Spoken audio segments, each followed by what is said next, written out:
저도 인생을 길게 살고 막 되게 대단한 사람 진짜 1도 아니지만 완벽한 선택은 없어요. 근데 최선의 선택이 있을 뿐이에요, 그냥.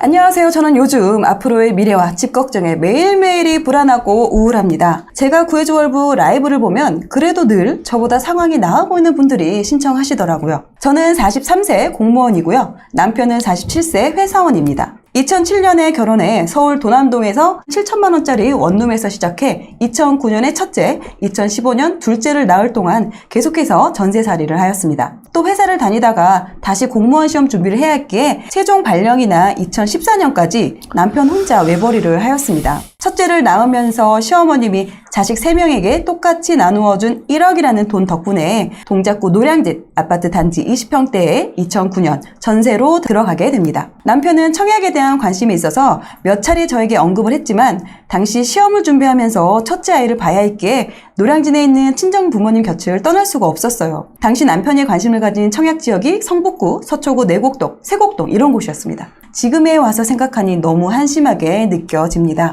20평대에 사는 것이 너무 싫어서 2017년에 30평대로 이사를 하며 구매를 할까 하려던 찰나 몇 달 새에 몇백이 오르는 것을 보며 사지 못했어요. 저희에게 지금 가장 큰 문제는 첫째 아이의 학령기입니다. 첫째 아이가 중학생이 되는 2022년 시기에 맞추기 위해 무리해서 대출이자를 내가며 목동 학군주로 전세로 이사를 왔는데 정작 전세 2년을 보내고 나니 6억 5천이었던 전세는 현재 8억에서 9억 정도 호가하고 있어요. 설상가상으로 집주인이 들어올지도 몰라 다시 예전에 살던 노량진으로 이사를 가야 할 수도 있는 상황입니다. 하지만 그것도 이제 전세가 7억 5천이 되었더라고요. 아이를 위해서 이사 온 건데 아이는 2년 동안 친구를 사귀지 못해 적응을 못했고 학군지를 포기하고 다시 노량진으로 이사를 가려니 내가 2년 동안 무슨 짓을 한 건가 싶습니다. 현재 자산을 정리해서 말씀드리자면 6억 5천의 전셋값 중 순자산은 2억 5천만 원입니다. 남편의 청약 가점은 69점이고요.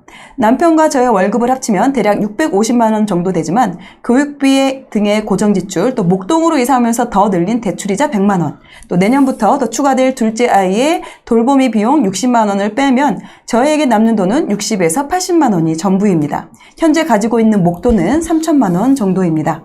남편은 현재 고덕강일, 어반브릿지, 또 이문동, 장이동 등의 청약을 노려보자며 기회를 보고 있지만 당장 내년 2월에 이사를 해야 하는 상황이 벌어질 수도 있어서 어떻게 해야 할지 모르겠습니다. 청약이 된다 한들 제 월급 280만 원 전부를 원리금으로 상환해야 하고 청약이 되기 전까지 어딘가에서 학교를 다니다가 또 전학을 가야 하는 첫째를 생각하니 목동으로 이사 가자던 저의 결정이 너무 후회되고 아이에게 미안한 마음뿐입니다. 목동으로 이사 오기 전 대안으로 생각했던 곳은 대방동입니다. 동작구에서는 그곳이 학군이 그나마 가장 좋은 곳이라서요. 혹시 집주인이 나가라고 하면 대방동으로 이사 가는 것은 어떨까 생각해 봅니다. 천정부지로 올라버린 전셋값과 집값, 얼마 되지 않는 순자산, 거기에 아이의 학령기까지 겹쳐 인생에서 가장 힘든 시기를 겪고 있습니다. 큰 해결법이 없다고 하더라도 세 분의 위로와 희망의 메시지라도 듣고 싶습니다. 네, 도와주세요 라고. 아니, 지금까지 저희가 30대를 많이 했잖아요. 그러네요. 지금 제가 생각하기에 대한민국 40대 무주택이신 분들의 거의 표준이 아닐까? 그래서 선정을 했습니다. 선정을 했고 아마 비슷한 상황인데 어떻게 할지에 대해서 고민되는 분들이 그렇죠. 되게 많으실 것 같아서 좀 정리해보면은 결혼이 15년 차입니다. 결혼 네, 15년 차. 15년 차. 자녀 2분 포함해서 4인 가족이시고 현재 월소득이 650 정도 되는데 한 600 정도를 지출을 하시는 거죠. 두 자녀를 키우시다 보니까. 그래서 한 50만 원, 60만 원 정도의 이제 남는 돈이 있으신 거고 이제 순자산이 2억 5천. 근데 청약가점이 69점이에요. 청약가점 69점은 어느 정도 점수냐면요. 4인 가구 만점이에요. 그러니까 더 이상 청약점수 좋아질 수가 없을 정도인 거예요. 그럼 무주택으로 고생한 거에 대한 결과값이 청약점수 69점인 거다. 그러니까 이거 되게 중요한 얘기입니다. 이거 되게 중요한 얘기고 크면 사실 심플해요. 무조건 청약인 거예요. 69점이면 충분히 가능성이 그건 있는 몰라요. 점수인가요? 그 정도로 지금 난리예요. 그리고 많으니까. 높은 점수인데. 또 점수가 어디를 또 추천을 해 확실히 따로 된다, 이런 건 아니야. 약간 어중간할 수도 있는. 그치, 약간. 그 어디에 좋은 따라, 점수야. 어디를 하느냐에 골라서 따라서? 청약을 넣느냐에 따라 달라. 그런데 분명한 건 69점이면은 될 수 있는 데가 되게 많다는 해볼만 거야. 하다는 거. 많아. 왜냐면 가점 커트라인 나오는 거 보면 알잖아. 전략을 되게 잘 짜야겠네요. 전략을 잘 짜야지. 제가 간단하게 안내를 좀 드리려고 네네. 해요. 지도를 한번 보겠습니다. 아, 근데 솔직히 제가 청약하는 걸 찾아봤거든요. 몇 개 없어요. 그리고 여기 말씀하신 고덕 강의, 뭐 어반브릿지나 네. 그 다음에 뭐 장위나 이문동 이런 데인데 고덕 강의는 9월 말에 청약을 했어요, 벌써. 근데 역사상 최대 경쟁률이었어요. 8억에 했거든, 분양을. 8사를. 오, 8사를 네, 8억에. 8억에 했어요, 와. 고덕에. 지금 사실 분양 예정인 데가 너무 없어요, 서울이. 왜냐면 이것도 부동산 시장 얘기를 자연스럽게 해야 되는데 분양을 미뤄, 자꾸. 왜냐면 분양 단지들이 분양할 이유가 없는 거예요, 지금 상황이. 실제로 분양가가 되게 비싸게 책정될 수 있는 뭐 강남이랑 송파 이쪽만 지금 분양이 그나마 많고요. 나머지 서울 지역에 분양이 별로 없어요. 근데 여기는 분양가가 9억이 넘어가기 때문에 대출이 안 나와. 그러니까 이분은 그렇죠. 뭐냐면 9억이 안 되는 단지들을 넣어서 청약 당첨이 되겠다는 전략을 짜셔야 돼요, 서울에서. 그럼 그런 데가 어디냐? 여기 동대문구가 있고요. 여기 성북구가 있죠. 일로 쭉 가면 여기 돌고 지역 석계역이 있어요. 요걸 경계로 해서 여기까지가 동대문이고 이 위쪽부터 이제 성북구가 되거든요. 네. 여기가. 여러분들 장위라고 들어보셨을 텐데 장위뉴타운이 이쪽입니다. 이쪽. 네. 여기 요렇게고 여기 장위 쪽은 이미 입주를 했고요. 투자 아주 극초반에 임장을 한번 했었어요. 갔는데 정말 낙후가 많이 됐습니다. 그게 이제 재개발하면서 한 이만큼이 들어온 거예요. 여기가 보면 요게 이제 4구역이고요. 요게 10구역입니다. 요 두 개가 분양을 할 거예요. 이걸 제가 말씀드린 이유가 얘네가 그나마 빠른 시기에 있는 분양 단지들이기 때문에 올해 혹은 내년 초 이렇게 지금 여기 4구역 같은 경우에 입지가 괜찮아요. 왜냐면 돌고요 지역 바로 앞에 있고 규모도 크고 네. 그리고 석계역 같은 경우에 여기 6구역인데 이건 언제 할지 모르겠어요. 근데 이 석계역 같은 경우에는 더블 역세권, 더블 역세권이라서 도보로 이용할 만합니다. 왔다 갔다 할 만하고요. 요 바로 아래쪽으로 이제 동대문이 있고 이쪽이 굉장히 큰 타운이 생길 거예요. 예. 근데 되게 매력적인 게 여기 분양가가 8억 정도가 될 것 같다는 거죠.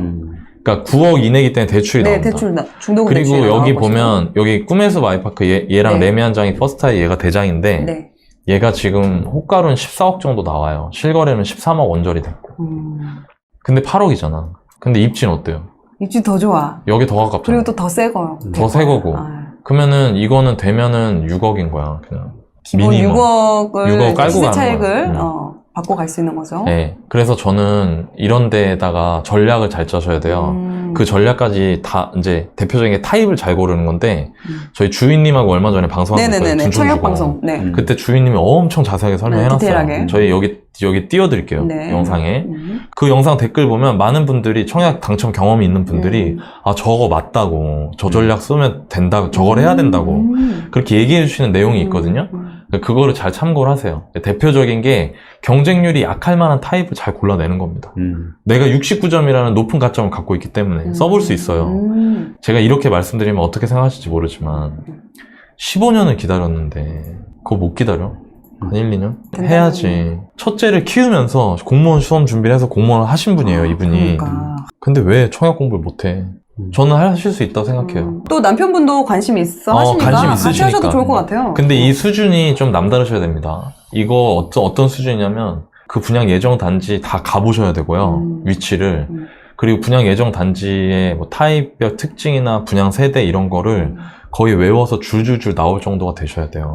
너무 복잡하게 하지 마시고요. 그냥 저희 월브닷컴에 월용이님이나 그런 거 강의를 그쵸. 하거든요. 네, 맞아요, 그게 훨씬 빨라요. 그게 훨씬 레버리지 시키는 게 빨라요. 왜냐면 그분들이 되게 오랫동안 했기 때문에. 굉장히 경험이 있는 분들이기 때문에. 그러니까 점수까지도. 그러니까 이 정도 가점이면 여기 넣어볼만 합니다. 이런 거를 안내를 해주시니까. 그러면서 사실 여 장위 쪽 말고도 여기서 좀 더 내려오면 이제 동대문 이문이 나오는데 거기서 재개발하는 거 있거든요. 그런 것들 순차적으로 스케줄 확인하신 다음에 다 넣어보셨으면 좋겠어요. 지금 시점에 내 집 마련 하시는 것보다 그렇게 말씀드려야 될 것 같고 근데 최악은 이거죠. 제가 생각하는 최악은 내 집을 사는 것도 아닌데 청약도 안 넣어. 그러면서 아까 말씀하신 대방동 아이들 학군 생각하는 거기 전세로 가시는 거예요. 제가 보기에. 제가 이 얘기 왜 하냐면 그럼 2년 뒤에 어떻게 될까요? 그치. 또 감당 안 되죠. 물론 이제 책 보고 이런 것도 당연히 하셔야 되겠지만 오히려 좀 더 전문가한테 좀 도움을 받아서 활용을 해보시는 게 오히려 좀 더 빠르게 움직일 수 있는 방법이지 않을까라고 말씀해 주셨습니다. 사실은 이제 저는 이분이 좀 걱정되는 거가 포인트가 지금도 충분히 뭐 내 집 마련이나 여러 가지 기회가 있었는데 부모님께 맡겨야 돼서 아이 학군 때문에 20평대는 싫어. 근데 저는 그런 선입견을 좀 깨셔야 될 것 같아요. 뭐 저는 요새는 잘 수능을 잘 모르지만 내가 예를 들어 지금 올해 수능을 봤는데 300점이에요. 근데 내가 원하는 뭐 서울대 연고대는 그 점수가 안 돼. 그럼 그렇다고 계속 매년 재수만 할 수는 없다는 거야. 2년마다.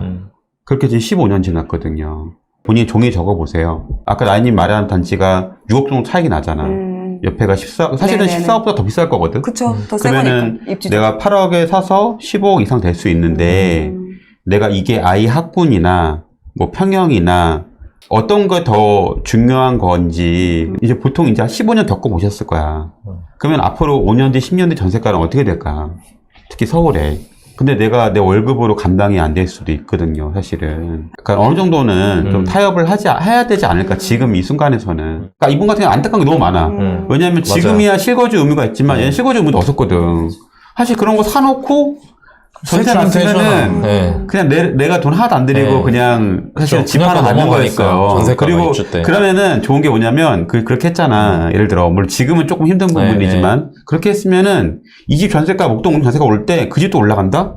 아까 그렇지. 내곡동 다 아, 받아놨으면? 노원님, 저 속상해요. 아, 그런 게? 아니, 그러니까, 아니, 근데 이건 되게 중요한 그러니까, 얘기야. 근데 이런 걸 알아야 된다는 거야. 왜냐면 대부분은 비슷하게 얘기하거든. 난 그게 너무 답답한 거야. 그러니까 이런 게 최악인 거야. 잘 될 거야. 뭐가 잘 돼, 잘 되기는. 그러니까 자기랑 비슷한 사람들, 그러니까 예를 들어 서로 길을 모르고 운전하는 걸 모르는데 서로 의논하는 거야. 그게 얼마나 도움이 돼. 나도 초인길인데. 그러니까 오히려 그런 걸 많이 했던 사람들한테 레버리지 하는 게 나 맞다고 생각해, 개인적으로, 사실은. 근데 이미 이제 지나간 부분인 그렇지, 거고 그렇지. 이미 지나갔어. 근데 지나갔어요. 그래. 근데 이제 앞으로는 똑같은 실수 안 하시면 되고 지나간 거 인정을 하고 그러면 앞으로 지금은 내가 똑같은 실수를 하지 않기 위해서 무엇을 해야 되는지 그게 이 과정. 지금 할 수 있는 거에 대해서 이런 한번 걸 좀 합시다. 집중을 하시는 게 그렇죠. 좋지 통화해야 않을까. 되는구나. 네, 기다리고 계실 거예요. 아마 자기들끼리만 얘기한다 하겠네. 전화해드리고 싶어요. 네. 네, 아, 네, 안녕하세요. 네, 방송 안녕하세요. 지금 보고 계신가요? 네네. 좀 더 궁금하시거나 좀 이런 거 좀 알고 싶어요라고 하는 부분이 있으시면 그리고 궁금한 거 이제 그때 제가 학군을 좀 생각을 했으니까 중계동을 보니까 좀 그래도 한 8억대는 구매할 수 있는 곳이 있더라고요. 그래서 네. 그런 데를 혹시라도 청약을 뭐 1년이나 기다려 보고서라도 안 되면은 사야 되나 그 생각을 하고 이제 그걸 물어보려고 했는데 저는요, 청약 계속 넣으시는 게 맞는 것 같아요. 네. 왜냐면 지금 시점에 예를 들어서 아까 말씀하신 8억짜리 집을 사시잖아요. 네네. 그러면은 일단 그거 자체가 영끌이에요. 그러면은 얘기가 다른 거예요. 왜냐면 왜 청약을 하라 하냐면 네. 청약은 분상제를 지금 고덕강일 난리난 것도 분상제 때문이잖아요, 사실. 네. 그죠? 분상제 단지이면서 동시에 대출이 나오는 단지니까. 네네. 그 얘기는 뭐냐면은 얘는 하락장에 와도 잃기 어렵다는 거예요. 네. 그러니까 제가 청약을 넣으라고 말씀을 드리는 겁니다.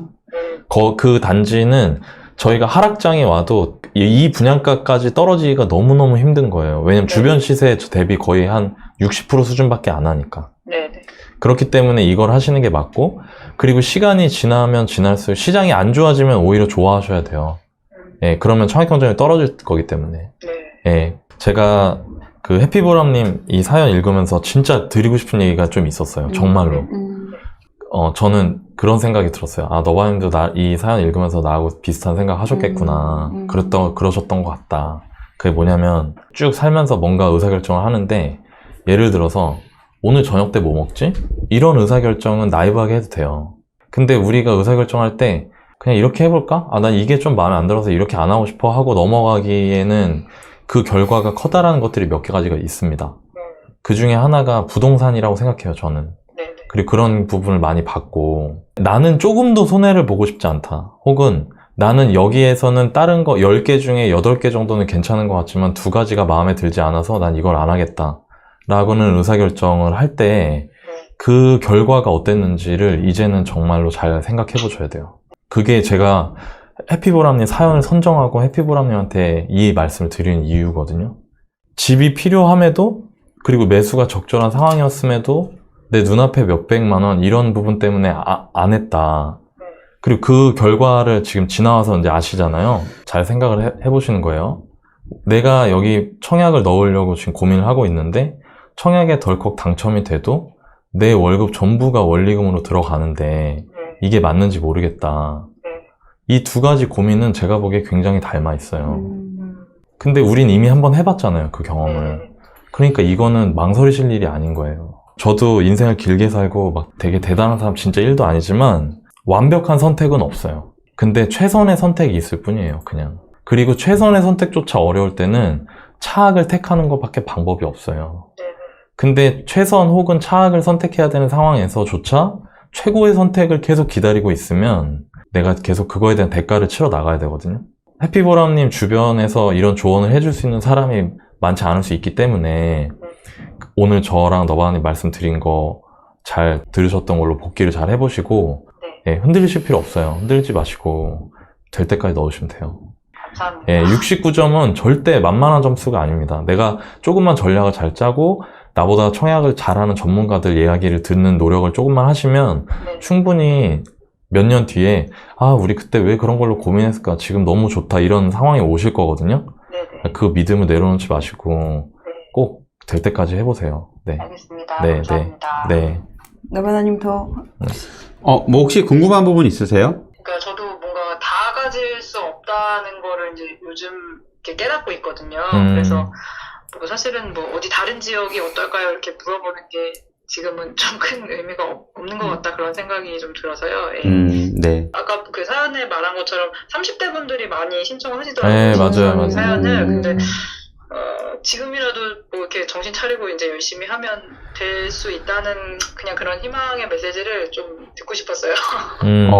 사실은 그 해피오람님께서 이제 내 집 마련의 어떤 기회를 많이 놓친 것 때문에 되게 많이 속상하신 것 같아요. 그래도 여러 가지로 저는 조금 그래도 희망을 보는 거는 그래도 청약 점수가 좀 나쁘지 않은 편이라는 거, 그리고 두 분의 직업이 좀 안정적이라는 거가 있고, 다만 이제 이렇게 좋은 점수에도 불구하고 워낙 경쟁률이 있기 때문에 저는 사실은 아까 말씀한 중계동이나 이런 지을 것도 혹시 나중에 또 그거가 또 안 되면 어떡하지? 또 일말에 또 걱정도 되더라고요. 그러니까 사실은 뭐 세상 일이 마찬가지지만 뭐 다 여러 가지로 이렇게 만족할 만한 게 또 그렇지 않을 수 있으니까 그런 부분까지 잘 보시고 판단하시면 될 것 같고, 제 목소리 들어보니까 그래도 현명하신 분 같아요. 그래서 이제 약간 택하는 거에 대해서 본인이 충분히 뭐 편익과 비용을 다 고려하실 수 있는 분인 것 같고, 그리고 뭐 아까 사실 그런 게 있더라고요. 많은 분들이 저도 이제 상담을 하다 보면은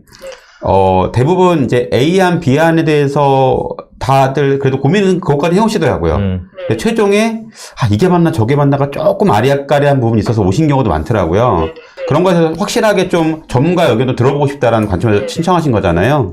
예, 그래서 사실 저희가 말씀드린 거가 나중에 또 방송에 다 올라오니까 한 번 더 복귀해보시고 하면서 뭐 앞으로 좋은 결정하고, 저도 분명히 아까 남편분 말씀처럼 1년, 2년 내에 될 것 같아요. 네, 저도요. 네, 희망 버리지 마시고, 중계동에 8억짜리 집을 사면은 그건 제가 다 주고 사는 거잖아요. 근데 이제 청약을 넣으면은 그래도 이미 좀 싸게 사는 거니까 그러니까 하락장이 오더라도 좀 안전하거든요. 뭐 여러 가지 좀 이렇게 뭐 불편한 게 있다 하더라도. 그래서 어쨌든 뭐 지금 상황이 뭐 이렇게 제가 볼 때는 아주 희망이 없는 상황은 아니에요. 그래서 잘 남편분이랑 상의해 보시고 그럼 잘 복귀하셔가지고 좋은 내 집 마련하셨으면 좋겠습니다. 알겠습니다. 네. 그러면 지금 일단 청약을 이제 노리는 걸로 이제 결론이 났는데, 전세로 일단 또 거주를 하면서 청약을 노려야 되는데, 그러면 목동에서 계속 거주를 좀 해야 될까요? 그 부분도 좀 고민이 되실 것 같아요. 상황이 가능하시면은 당연히 거기 거주하셔야죠. 근데 상황이 가능하지 않으시면 가능한 곳으로 옮기셔야죠. 근데 이게 사실은 엄마한테 아이들 학군 그래요, 문제는 네. 이거는 너무 이성적인 힘들지. 문제로 해결할 수 있는 게 아니에요. 맹모삼천지결만 있잖아요. 내가 형편이 되면 가장 좋은 곳에 아이 키우고 싶은 거는 당연한 거야. 너무 당연한 인류에 너무 당연한 거야. 내 형편이 되는 한. 뭐 잘 판단하실 거라 생각해요. 근데 그러니까 여기 상황에서는 이제 아까 말한 다시 적어보세요. 적어보시고 어떻게 판단할지. 왜냐면 사실 우리가 학군지라고 하는 곳이 별로 없어. 강남, 목동, 중계동, 분당, 그리고 평촌. 뭐 그러니까 근데 이제 경기도 못 가신다니까. 네, 그쵸. 딱 이제 이거 세 개밖에 없는 거거든. 근데 이제 거기에만 딱 청약을 노리신다고 하면 사실 좀 그렇고, 지금 또 여러 가지로 지금 성북구나 아니면은 뭐 동탄이나 이렇게 학군 좋아지는 거 보면은 또 새로운 곳도 뭐 여러 가지 그런 부분이 있기 때문에 잘 선택하시면 좋을 것 같아요. 근데 제가 전학을 3번을 다녔거든요. 아, 네. 물론 장단점이 있어요. 좀 힘들긴 해요. 힘들긴 한데 또 커서 보니까 전학을 다닌 만큼 적응력이 또 빨라지더라고요. 아, 그래서 네. 또 너무 이렇게 안 좋은 것만 있는 건 아니니까 네. 또 아이 나름대로 또 그 안에서 또 잘 또 커갈 거고 부모 네. 입장에서 또 집에서 좀 안정적으로 잘 케어해주면 아이도 잘 커 나가지 않을까라는 좀 생각이 또 드는 것 같아요. 알 거예요, 엄마 마음을. 나중에 근데 다 알 거예요. 사실 여러 가지 이가 있지만 그게 또 전부는 아니니까 또 부모님이 굉장히 좋은 지역 갖고 계시니까 애들도 잘 되지 않을까라고 생각이 들어요. 네. 네, 알겠습니다. 청약 당첨 기도할게요. 해피브라님. 감사합니다. 네. 네, 저도 기대하겠습니다. 너바님도. 네, 꼭 될 거예요. 감사합니다. 네. 그 다른 분들 항상 도와주셔서 너무 감사드리고 세 분도 좋은 일 많이 생기시길 바라겠습니다. 네. 네, 감사합니다. 고맙습니다.